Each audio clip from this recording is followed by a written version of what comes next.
શરૂઆત થઈ અને ભાવનગર મનપાની પ્રી-મોન્સૂન કામગીરીની પોલ ખુલી ગઈ। અહીં ના જાણે ડાન્સિંગ રોડ હોય તેવો ઘાટ ઘડાયો છે। રોડ છે કે ખાડાઓ તે જ ખબર પડે તેમ નથી।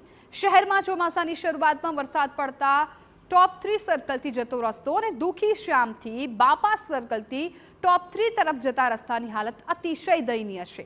અને સૌથી મોટી આશ્ચર્યની વાત તો એ છે કે મહાનગરપાલિકા દ્વારા જે રોડ રસ્તાના નવા કામો ચોમાસા પહેલા પૂર્ણ કરી દેવા જોઈએ તે કામો ચોમાસા દરમિયાન શરૂ કરાયા છે। હવે ક્યારે ચોમાસું પૂરું થશે, ક્યારે આ રોડ પૂરો થશે, ક્યારે લોકોની સમસ્યા પૂરી થશે તેના પર સવાલો ઊભા છે।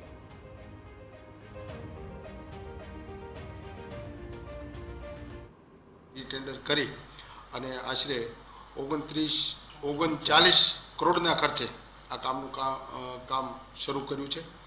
અત્યારે એક લેયરનું કામ એટલે એક બાજુ ટ્રુ ટ્રેક છે બનાવી નાખ્યો છે, પોર્ટેકનું કામ બીજી બાજુ ચાલુ છે। વાત રહી ટોપ 3 થી ડીમાર્ટ સુધીના રોડનું તો 3.12 કરોડના ખર્ચે આ રોડનું કામ ખાતમુહૂર્ત પણ કરી દેવામાં આવ્યું છે। અને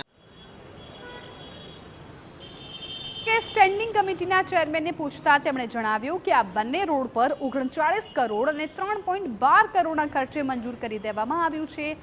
કોર્ટે મેટરને કારણે કામમાં ચોક્કસપણે ડીલે થયું, પરંતુ કામ હાલમાં ગતિમાં છે અને રાહદારીઓને ખાસ કરીને તકલીફ ન પડે તે માટેની પૂરી તકેદારી રાખવામાં આવી રહી છે। જો કે આ અંગે વિપક્ષને પૂછતા તેમણે આક્ષેપ કર્યો કે મહાનગરપાલિકાના શાસકો અને અધિકારીઓને અણઆવડતને લઈને જે કામ ચોમાસા પહેલા કરવાનું હોય તે ચોમાસામાં થઈ રહ્યું છે, ત્યારે રોડની ગુણવત્તાને લઈને પણ સવાલ ઊભા થયા છે।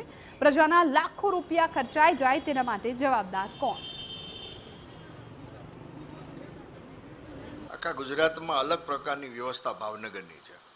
ચોમાસું પહેલાં કામ પૂરું કરવાનું હોય, હવે ચોમાસું બેઠું અને કામ અધૂરા અડધા, એટલે ભાવનગરના લોકોને મુશ્કેલીમાં ખાસ કરીને હું એવું માનું છું ટોપ 3 સર્કલથી દુખીશ્યામ બાપુ 39 કરોડ ખર્ચે અને ટોપ 3 સર્કલથી ડીમાર્ટ સુધીનો 3.5 કરોડના ખર્ચે કામ તો આદરી દીધા, પણ જે પરિસ્થિતિ લોકો હેરાન થઈ રહ્યા છે ખરેખર ચોમાસા પહેલા કામ કરવા પડે, એ બાદ ચોમાસામાં જ ચાલુ કામ કર્યા એટલે લોકોની પરિસ્થિતિ એમાં ખાસ કરીને ભાવનગરમાં અનેક વિસ્તારો એવા છે જે પાણી ભરાઈ જાય છે। મનપાના પાપનો ભોગ જનતા બની પ્રી-મોન્સૂન કામગીરીની પોલ ખુલી ગઈ। ચોમાસામાં શરૂ કર્યું રોડનું કામગીરી અધૂરી, રસ્તા બન્યા ઉબડ-ખાબડ, અત્યંત બિસ્માર રસ્તા, લોકો પસાર થવા માટે મજબૂર। ક્યારે આ રોડનું થશે પુરાણ, ક્યારે લોકોની સમસ્યા થશે પૂરી? તંત્રના પાપનો ભોગ ક્યાં સુધી લોકો બનશે?